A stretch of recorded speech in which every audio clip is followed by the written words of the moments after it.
5 In Flames members released my personal album of the year this year. In this video, I'm going to break down the halo effect by member and then talk about their debut album, Days of the Lost. Michael Stein is also lead vocalist of longtime Swedish melodic death kings Dark Tranquillity, but perhaps some will recall his vocals appearing on In Flames' first album, Lunar Strain, in 1993. He was a session musician at the time, just doing In Flames a favor, before they eventually found their official voice, Anders Frieden. Jesper Stromblad played guitar for In Flames from 1993 until 2010. His main goal was to fuse melodies inspired by Iron Maiden with the aggressive punch of death metal, but left the band citing personal issues related to alcoholism. Nicholas Engelin replaced Jesper as a touring guitarist for In Flames, but would later officially join the band for the albums Siren Charms, Battles, and I the Mask. The announcement for his uniting with former In Flames members for the forming of the Halo Effect didn't come until October 2021. Peter Eyewears played bass in Flames from 1999 until 2016, performing on the albums Colony through Battles. Daniel Svensson played drums with In Flames from 1999 until 2014, performing from the albums Colony all the way through to Siren Charms.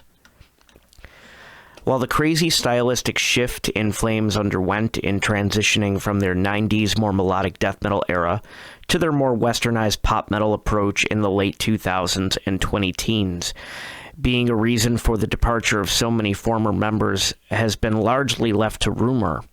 I do find it interesting that the Halo Effect's debut album, Days of the Lost, is a huge callback to the Colony and Clayman days of In Flames musically, while incorporating Michael Stein's signature harsh vocals and occasional haunting clean vocals. I also find it interesting that just a few months after the Halo Effect project was announced, In Flames began churning out heavier, faster material akin to their late 90s and early 2000s material. If you listen to the latest two In Flames singles, State of Slow Decay and The Great Deceiver, these songs actually rip. Anyway, long story short, it's nice to be excited about new metal albums being released by the gentleman responsible for my love of Gothenburg-style melodic death metal. The Halo Effect's Days of the Lost is a great nostalgia piece for me. It showcases a level of songwriting talent I haven't heard presented in quite this way since I heard the Clayman album by In Flames back in 2000. This is of course a no-brainer since the new Halo Effect record was written by 3/5 of the Clayman lineup. These guys play with a certain personality, so if you're especially fond of those earlier In Flames and Dark Tranquillity albums from the 90s, you're bound to find a few gems on this Halo Effect album. Days of the Lost was released on August 12, 2022 on Nuclear Blast Records.